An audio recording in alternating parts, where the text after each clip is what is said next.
வணக்கம். மீண்டும் ஒரு திரைவிமர்சனத்தில் உங்களை எல்லாம் சந்திப்பது மிக மகிழ்ச்சி. இன்னைக்கு நம்ம பார்க்க போகிற படம் இதயம் முரளி. இதயம் முரளி சரியாக 35 வருடங்களுக்கு முன்னாடி வந்த இதயம் அப்படின்ற படத்துக்கும் இந்த படத்துக்கும் ஜானரில் பார்த்திங்கன்னா பெருசாக டிஃப்ரென்ஸ் இல்லை. சேம் ஜானர் தான். ஒருதலை காதலை பற்றிய ஒரு படம். இந்த படம் ஒரு வெற்றி படம்னே சொல்லலாம். அதற்கு சில காரணங்கள். முதல்ல இந்த படத்துடைய ஒளிப்பதிவு ஃபேண்டாஸ்டிக்கான சினிமாட்டோகிராஃபி.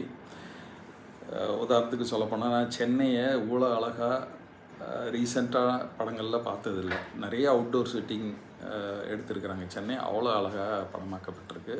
கலர்ஃபுல். ஒரு ஒரு லவ் சப்ஜெக்ட்டுக்கு பேக்ரவுண்டெலாம் ரொம்ப கலர்ஃபுல்லாக இருக்கணும். அதனால் அது தேவைப்படுற ஒன்று. அது படத்துக்கு ரொம்ப பக்கபலமாக அமைஞ்சிருக்குன்னு தான் சொல்லலாம். லொக்கேஷன் பார்த்திங்கன்னா சென்னை, மதுரை, அப்பப்போ படம் யூஎஸ்க்கெலாம் போயிட்டு வரனால நியூயார்க்கில் படம் எடுத்திருக்கிறாங்க. நியூயார்க் ஏற்கனவே ஊர் அழகு. இவருடைய கேமரா கைவண்ணத்தில் ரொம்பவும் அருமையாக இருக்குது படம். கலர்ஃபுல். ஒரு லவ் சப்ஜெக்ட்டுக்கு தேவையான ஒரு சக்ஸஸ் பாயிண்ட்டை ஒளிப்பதிவு சொல்லலாம். ரெண்டாவது, ஒரு லவ் சப்ஜெக்ட்டுக்கு ரொமான்டிக்கான ஒரு படத்துக்கு பாடல் காட்சிகளாகட்டும், பேக்ரவுண்ட் மியூசிக் ஆகட்டும் ரொம்ப மெலடியஸாக ரசிக்கிற மாதிரி இருக்கணும். அது படத்தோடைய இசையமைப்பாளர் தமன். படத்தில் அவர் நடிச்சிருக்கிறாரு. அவருடைய பின்னணி இசை ரொம்ப சக்ஸஸ்னே சொல்லலாம். அதுக்கு காரணம் முக்கியமான திருப்புமுனைகள் காட்சிகள்லாம் வரும்போது ஒரு மாதிரி டென்ஷனிக் மியூசிக், அதே போல் ரொம்ப மெலடியாக ஒரு ஹீரோயின் ஒரு எமோஷனலாக பேசிக்கிற காட்சிகளில் கிட்டார் அதிகமாக பயன்படுத்தி ஒரு பேக்ரவுண்ட் மியூசிக்கு உண்மையில் மனசுக்கு இதமான ஒரு மியூசிக். இதை சக்ஸஸ் பாயிண்ட்டாக சொல்லலாம். தேர்டு, இந்த படத்துடைய ஸ்டார் கேஸ்டிங். பெரிய பெரிய star casting. Start with Fahadh Faasil. அவர் படத்தோடைய ப்ரொடியூசர் மாதிரி. இவங்கெல்லாம் அந்த மொத்த கதையும் அவர்கிட்ட எக்ஸ்பிளைன் பண்ணுற மாதிரி இந்த ஹோல் ஃபில்மை அவர் தான் கதையை கேட்குற ஆர்டிஸ்ட்டு. ஆனால் அப்படியே விட்டுறல. கடைசியில் அவரையும் கதைக்குள்ள ஒரு முக்கியமான கதாபாத்திரமாக உள்ள நுழைஞ்சு அவரும் சில திருப்பு முனைகளாக படத்தில் கதையில் கொண்டு வர்றாரு. அதுதான் சக்ஸஸ் பாயிண்ட்டு. மற்ற ஆர்டிஸ்ட்டு பார்த்திங்கனாக்கா யாருமே நம்மளுக்கு இதுக்கு முன்னாடி பரிச்சயம் இல்லாத ஆர்டிஸ்ட் கிடையாது. ஒவ்வொரு ரொம்ப சின்ன கேரக்டராக இருந்தால் கூட நம்மளுக்கு ரொம்ப பழக்கப்பட்ட ஒரு பெரிய ஆர்டிஸ்ட்டாக தான் இருப்பாங்க. உதாரணத்துக்கு சொல்ல போனோம்னாக்கா ஒரு 60 செகண்ட்ஸ் மட்டுமே வரக்கூடிய ஒரு ஆட்டோ டிரைவர் கேரக்டருக்கு காளி வெங்கட் நடிச்சுட்டு போயிருப்பார். ஒரு அருமையான டைலாக் வேறு சொல்லிட்டு போவார். அந்த காட்சியில் தான் நம்ம ஆடியன்ஸ் எல்லாருமே படத்துக்குள்ளே நுழைவோம். இது ஒரு லவ் சப்ஜெக்ட் படம்னால ஒவ்வொரு மாணவனுக்கும், அதாவது சின்ன ஸ்கூல் வயசு பையனுங்களுக்கு ஒவ்வொரு மாணவனுக்கும் முதல் காதலை தூண்டி விடுறதே அந்த ஸ்கூல் டீச்சர் தான். விச் மீன்ஸ் ஸ்கூலில் படிக்கிற எல்லா பசங்களுக்கும் முதல் காதலே தன்னுடைய டீச்சர் தான் அப்படின்ற ஒரு மெசேஜோட, ஒரு இன்ட்ரெஸ்டிங் ஃபேக்டரோட நம்மளை கதைக்குள்ளே எடுத்துகிட்டு போகிறாங்க. Again star casting. லீட் ரோலில் பார்த்திங்கன்னா, ஹீரோயின் ரோலில் பார்த்திங்கனாக்கா காயடு லோகர், பிரீத்தி முகுந்தன், மாளவிகா மோகனன், இன்னும் நிறைய பெண்கள் படத்தில் நடிச்சிருக்கிறாங்க. எல்லாருமே அருமையான ஆர்டிஸ்ட்டு. காயடு லோகெல்லாம் நம்ம ஒரு கிளாமர் ஆர்டிஸ்ட்டாக தான் இதுக்கு முன்னாடி படங்களில் பார்த்துருக்கோம். அவங்களுக்கு நடிக்க தெரியும். எமோஷனலாக ஃபேஸ் எக்ஸ்ப்ரெஷன்ஸ் கொண்டு வர முடியுன்றது ப்ரூவ் ஆகிருக்கிற படத்தில். பிரீத்தி முகுந்தன் ஏற்கனவே ஒரு கராத்தே மூவியில் நம்ம பார்த்தோம் ரீசெண்டாக. இந்த படத்தில் ரொம்ப அழகு டாலாக வந்திருக்கிறாங்க. இவருடைய சினிமாட்டோகிராஃபியில் அவங்க இன்னும் ரொம்ப அழகாக தெரிகிறாங்க. படத்துடைய சினிமாட்டோகிராஃபர் பற்றி சொல்லலாம். அவர் பேர் மனோஜ் பரமஹம்சா. இவர் ஏற்கனவே பார்த்திங்கன்னா இவர் ஈரம் படத்தில் டிபியூட் சினிமாட்டோகிராஃபர் அவார்டில், விஜய் டிவியில் பெஸ்ட் சினிமாட்டோகிராஃபர் அவார்டெலாம் வாங்கியிருக்கிறாரு.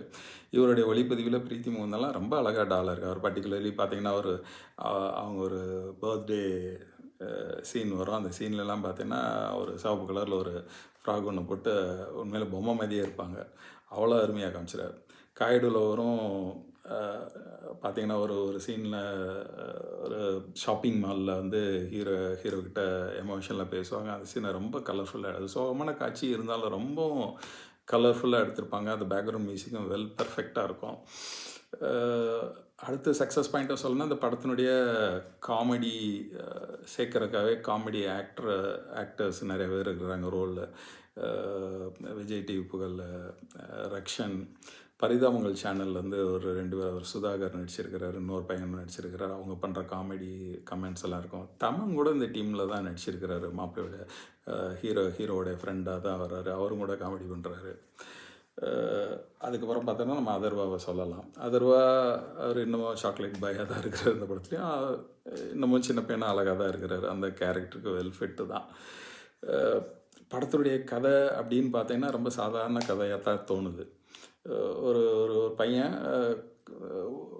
ஏகப்பட்ட விதத்தில் லவ்வை ஆசைப்பட்றான். ஆனால் லவ்வை எக்ஸ்ப்ரெஸ் பண்ண தெரியல, சொல்ல தைரியம் இல்லை. ஒரு தடவை காதலாகவே முடிஞ்சு ஃபெயிலியர் ஆயிடுது. அவன் காதலித்த பெண்கள்லாம் திரும்ப ஒரு கட்டத்தில் சந்திக்க நேரிடுது. அப்போயாவது சொன்னானா இல்லையா அப்படின்ற ஒரு எதிர்பார்ப்போடு தான் கொண்டு போகிறாங்க. இது இப்போ ஒரு மெயின் பிளாட்டாக பார்த்தோம்னா ரொம்ப சிம்பிளாக தான் இருக்குது. பட்டு கதையில் சுவாரஸ்யம் கூட்டினது ஸ்க்ரீன் பிளேயில் இந்த காமெடி ஜானரில் இதை ட்ராவல் பண்ணி கொண்டு எடுத்த முடிவு எல்லாமே சக்ஸஸ்ஃபுல்லு. படத்துக்கு அருமையான இசை, கலர்ஃபுல் ஃபோட்டோகிராஃபி, காமெடி, தெரிஞ்ச ஆர்டிஸ்ட்டு, இது எல்லாமே ஒன்று கூடிய படத்தினுடைய ஈடுபாடை அதிகப்படுத்திடுது. இந்த படம் யாருக்கான படம்? வயதானவர்களுக்கான படமா, இல்லை 1980s எங்களை மாதிரி 1980s கிட்ஸுக்கான படமா, இல்லை இந்த காலத்து 2K ஜென் இசட்டுக்கான படமா? உண்மையிலே எல்லா ஆடியன்ஸ் டைப்பையும் கவர் பண்ணுற படம் தான். இன்னாருக்கான படம்னு உறுதியாலாம் சொல்ல முடியாது. The film also was made in such a way we need to call it as a decent filmனு சொல்லலாம். படத்தில் இரட்டை எடுத்த வசனம் இல்லை, ஆபாசமான காட்சிகள் இல்லை, பார்க்கக்கு கூச்சப்படுறமாய காட்சிகள் எதுவுமே இல்லை. கண்டிப்பாக ஒரு வாய்ப்பு கிடச்சுன்னா இந்த படத்தை குடும்பத்தோடு தாராளமாக பார்க்கலாம். படம் ஓவராலாக ஒரு ஒரு சாஃப்ட்னஸ் டச்சு கொடுத்துட்டே இருக்கும் ஒவ்வொரு சீன்லேயும். இதயம்னு பேர் வச்சுருக்கனாலே இதய பலகீனம் உள்ளவர்கள், இல்லை இதயம் கனத்தவர்கள் இந்த படத்துக்கு போயிட்டு வந்தால் கொஞ்சம் இதயத்தை இலக வச்சுட்டு வரலாம். ஒரு 2 மணி நேரம் 40 நிமிஷத்தில். அந்த மாதிரி தான் படம் வந்து அவ்வளோ ஒரு சாஃப்ட் டச்சோட படம் இருக்குது. எவ்வளோ நாளைக்கு தான் த்ரில்லர் ஜானர், வெட்டு குத்து ரத்தம் பார்க்குற இந்த மாதிரி படங்களையும் பார்த்து உடம்பு தேத்திக்கலான்னு நினைக்கிறேன். நன்றி, வணக்கம்.